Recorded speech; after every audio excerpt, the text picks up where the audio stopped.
Is it a Mythic banner? New Mythic heroes join the battle. Oh shoot! Dusk, Shadow, God. Mortals are not wicked. It is the truth. Hother. Flyer. Archer, even though she has a gun. Blowing the shit out of Marnie because Marnie's still scared. Dusk Rifle. Ice Wall. Oh my gosh. The music's actually really good. Attack Res Mastery. Attack Defense Discord. Troop Keeper. Support allies in a wide area and debuffs foes right away. Unleashes an incredible special to claim victory. So it's instant special. I'm so sorry. Eaten by weaklings. Marty thinks he's a weakling. Oh, what's that? Oh, she destroyed a building? No way. Why is she gonna do that? Doesn't this sound like Pokemon, guys? Celestial Sun God. Incline your ears, meager mortals. Wait, it's a dual Mythic banner? Hold up, a dual Mythic banner in July? Well, that's what they need to do if they want to release everyone. Sun Sword, Celestial Form, Blue Skies, but this is Lyn attacking. Justice Enforcer, AS Hold Guide. Hold my hand. Pounces on foes in a wide area and inflicts exposure on them. Delivers punishment with 3 attacks. Emblem guide you. She's gonna tank this for real? No way. Whoa! Last year with Juvenile. Beyond tanking. Also destroys the safety fence. Just trying to milk the Ether Raid fans as usual. Typical IS. It's a triple hit. Divine justice. Oh my gosh, those abs. Ooh. Impudent scum. No way. 0 again. Bow to me. Wow. I was fit for queen. Yeah, well, Baldr doesn't want you to be queen. And a retreat after putting Divine Vein Flames. Okay. It's also Godo, Robin, Alir, Corrin, Heathrin, Rune, Ira, Athos, 286. What the heck? 160. What are these numbers? What are these numbers? Everyone's like over 150 now in damage. What is this nonsense? All right, July 29th is when the banner starts. God damn. The numbers in this game now are so nutty. Guys, truthfully, do you like Baldr or Hother? I haven't felt much for either of them since this book happened. People like joking that Hother looks like a Nikke. I don't think so at all, but she's kind of cute, but there's nothing exciting about her design, so I've never been a fan. Artist is Mishima Shigeki, and Emi Lo is the VA. Once again, Blue Archer Flyer. Defense bonus, she'll be a defense hero. And her killing Marnie is actually significant because Marnie is one of the most frequently used heroes in the entire game, so that's big. Dusk Rifle, Slaying, effect against flying foes. At start of player phase or enemy phase, grants the following effects to unit and allies in 2 spaces of unit for 1 turn. Res +6, bonus doubler, reduce the percentage of foes non-special reduced damage by X% skills by 50% during combat. So a lot of this is standard fare at this point, but the Res +6 bonus doubler and reduce damage reduction is pretty big. Though at this point, a lot of heroes buff, so it's, I mean, they're all good, but it's kind of interchangeable nowadays. After start, turn effects trigger on enemy phase for unit and allies within 2 spaces of unit, converts penalties into bonuses, and neutralizes 2 penalty effects. Does not apply to penalty effects that are applied at the same time. Neutralizes the first applicable penalty effects on units list of active effects. Okay, so more resistance, that's nice. If unit initiates combat or is within 2 spaces of an ally, grants bonus to units attack, speed, defense, res equals number of allies in 3 rows, 3 columns. Blah, blah, blah, blah, blah, blah. Very standard. Maximum 14 stats, and then 20% of res scaling to damage. And then auto doubles, that's important. And then special cooldown count -1 to unit before unit's first attack during combat. Very standard fare. Ice Wall makes sense. High res. Solely res +6 instead of dual stats is so goofy low. It is. Okay. I mean, first of all, guys, this is kind of a weird archer. It is blue archer, but high res, high attack. We've had this archetype before. It's a kind of weird archetype. And so, I mean, there's like Ronin and there's one other guy, but like nobody cares about those heroes. So yeah, to see this kind of stuff to double down on attack and res on an archer, sure. And you know, this in reality, guys, she's a mage. You guys realize this is a mage? Attack, res, mastery, attack, defense, discord. This is a mage. They were just like, we don't want to do another high attack, high res mage, so we'll make her archer. That's all this is. She's a mage. The gun is a magical, fires a magical bolt, but they made her archer for whatever reason. Sure. Anyways, you guys know what attack, res, mastery does. You know what attack, defense, discord does. I know they're new, but they're variants. Truth Keeper. If defending an ether raids during Anima or Chaos season, after combat for unit or allies on the map destroys foe's safety fence structure, trigger even if unit or ally is defeated in combat. That's kind of incredible. Safety fence is like a necessity of playing the game nowadays, because without it, you just lose. And now you just automatically destroy it. That's nice. This makes her a must pull. I know people are sick of me like dunking on IS for stuff like this, but I can't help it. You make a feature and then you remove the feature. So like you always create a problem and then you solve it. And this isn't like IRL where the problem's external and it's necessary to solve it. No. You're the one making the problem and now you're the one solving the problem. And you make money by making the problem and then you make money by solving the problem. That's how IS operates, and then it's cool.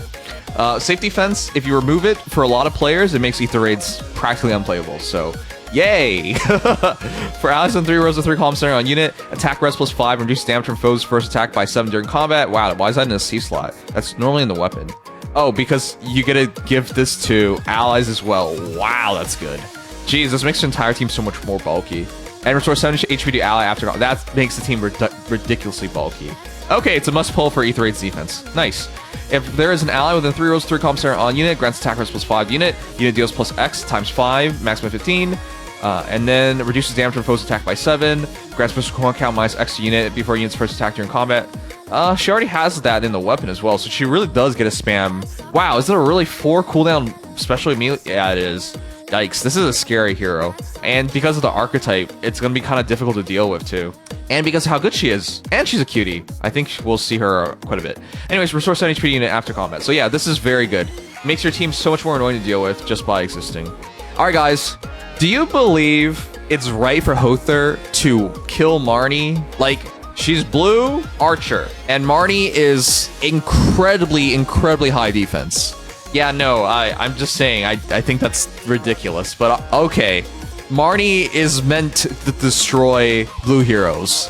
She's meant to destroy anything that attacks in physical, but nice. If it's a base Marnie, though, they're really misconstruing and misrepresenting Hother. It's kind of like why they didn't do Micaiah versus Black Knight, because in reality, most Micaiahs lose to most Black Knights. So they didn't show off Micaiah destroying Black Knight. So IS does misrepresent things, but they go out of their way to not do it. And so if it's a base Marnie, it's still really iffy, because this is also base Hother. Either way, it wasn't even close. So if the argument is base Marnie, well, that was not even remotely close to surviving. Alright, here's Baldr. Guys. Funny how they try to band-aid the solution. It doesn't completely hard counter-save defense. It just makes it so the function of it returns to how it was intended to be used purely for setup before the assault. Man, what are they doing wrong? Yeah, exactly. Okay, real quick, guys. Baldr, have you been looking forward to her release? We all knew she was going to be released, but did you think she'd be released in July? Seriously, this entire banner feels like it's a November banner, but it's moved up to July. Could it be because we're not going to make it to November? EOS is any day now? What? I'm kidding. Or am I? I'm half memeing, but IS... So this just occurred to me, before even talking about any skills. Yeah? Baldr coming out now? Doesn't this just screw over Brave Baldr next month already? Unless they completely change her identity there. It'll just be a main pool? I got worse version of this one just by principle alone. Oh shoot, I even forgot that. Mentally, I still don't remember or accept or feel right about Baldr winning Choose Your Legend. She did nothing, and in the story, she was terrible. But everyone who's still playing this game's like, well, hot lady, let's just vote for her, because all the real FEH players have already gotten all the heroes they want. Like for me, everybody I wanted to win basically have won. I was just trying to get Azura to win at that point, you know? So yeah, I kind of forget Baldr won. So you're right about that. Why are they doing this? This is a bad timing. If you release Baldr now, and then Baldr next month, they're essentially doing what they did for Snake Girl. Do you guys remember when they released Snake Girl last year, it was back-to-back Snake Girls because we got her in November, then we got her again in December.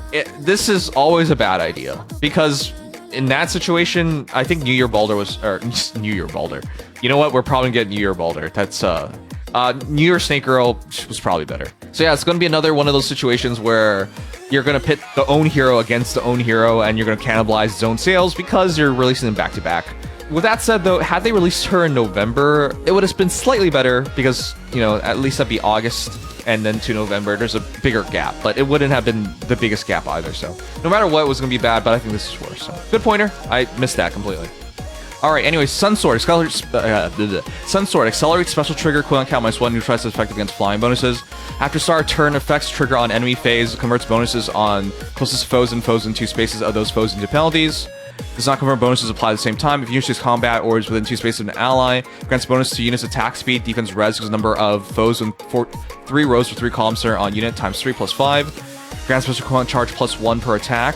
And deals damage equals 20% unit speed, so speed scaling to damage. Reduces damage from foes' attacks by X during combat. If foe is red, green, or colorless, X equals 50% of unit speed. Otherwise, X equals 20% unit speed. Okay, so she has a preference of fighting red, green, or colorless.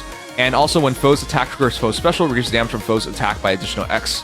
If unit's combat applies Divine Vein Flame on 5 spaces in a line center on foes space and on the 5 spaces behind those spaces, based on direction unit is facing for 1 turn after combat. Okay, she basically craps flame everywhere, which is very on brand for Baldr.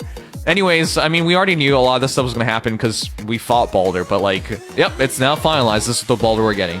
Celestial Form boosts damage by X% of unit speed when special triggers. If any space within 2 spaces of unit or foe has a Divine Vein effect applied as defensive terrain or counts as difficult or impassable terrain for units other than flying, X equals 60, otherwise X equals 40. If units or foe special is ready, or unit or foe special trigger before or during this combat, and also if unit's speed or foe's speed -4, or any space within 2 spaces of a unit or foe has a Divine Vein effect applied, is defensive terrain or counts as difficult or impassable terrain for units other than flying, which is damage from foe's next attack by 40%. Why is that so wordy? Why are you like this, Faye? Okay, sure, put a criteria on there for more reduction. Cool. All right, well, Blue Skies, that's already been around, but I actually didn't read it because I think I wasn't there for its debut trailer. Cancel 2, if unit chooses combat or is in 2 spaces of an ally, attack speed +8 to unit.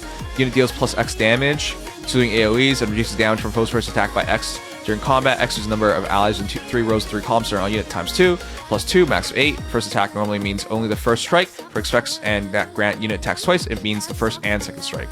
Justice Enforcer, if defending in Ether raids during Dark or Chaos season, after combat for unit or allies on map, destroys foe's safety fence structure. Okay, sure, it's the same thing. I don't really know why they're doing this. I mean, it makes the must pulls for people who have difficulties in Ether raids, but okay. At start turn, units HP is over 25%, inflicts exposure on closest foes and foes in 2 spaces of those foes during the next actions. At start combat, if units HP is 25% or above, inflicts attack speed defense defense -5, sorry. On foe, unit deals +Y damage, maximum 15, excluding AoE specials. Y is the number of foes within 3 rows, 3 columns, center on unit times 5. Reduces damage from foes attack by 7. Neutralizes effects that guarantee foes follow-up attacks, and effects that prevents units follow-up attacks during combat. At start combat, units HP is 25% above, and if decreasing the speed difference necessary. Okay, this is just why am I blanking? It's from Marth. Ugh. I barely got any sleep last night, guys, so brain very dysfunctional. It's potent. Thank you for bringing that up. During combat, if exposure is active on foe, X equals 100, otherwise X equals 40. So it's improved potent to take advantage for exposure applications. AS Hold Guide. Allies within 2 spaces of a unit can move to any space within 2 spaces of a unit. Unit can move to a space within 2 spaces of any unit within 2 spaces. So she has extended range, and she moves allies very well. Okay, it's like the super guidances nowadays.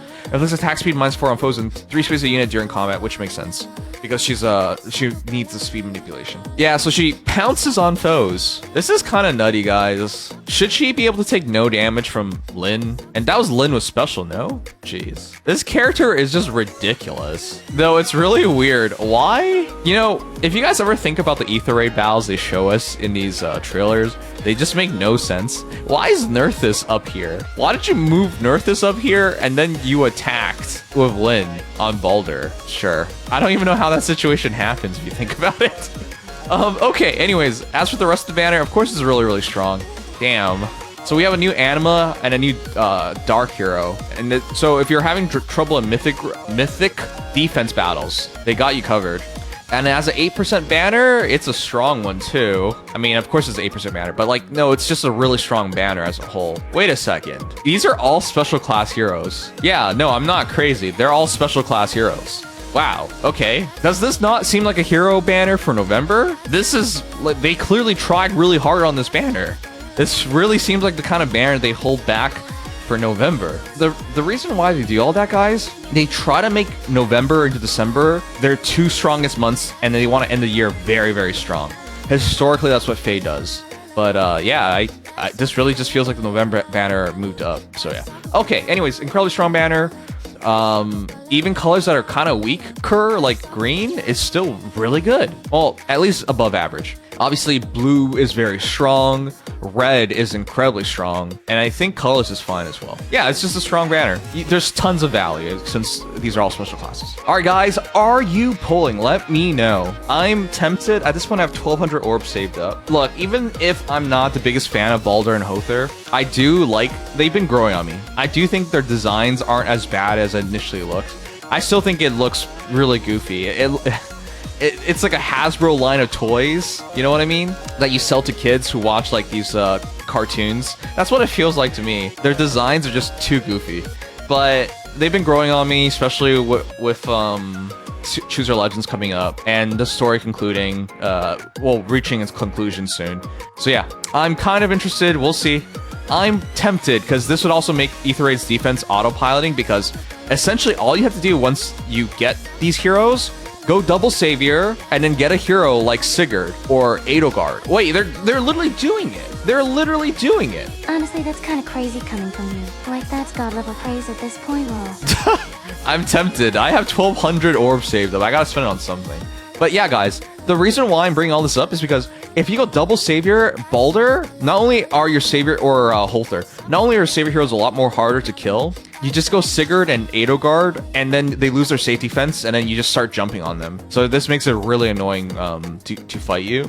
And in certain seasons, when you can run heroes like Embla, so they can't save your like, you can see how this is for like a lot of average players. You would just lose. So it takes a player with really good characters to like break through your savior units and then go straight for you.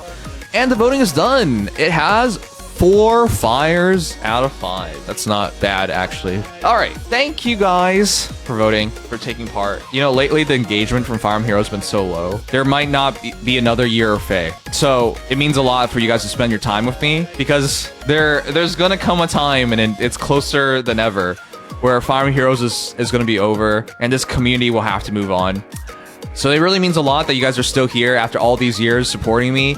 And while I know I'm not the best streamer for FEH anymore, or the most engaged and all that, thank you for choosing me and spending time with me. It really means a lot. Let's enjoy our time. Thank you guys.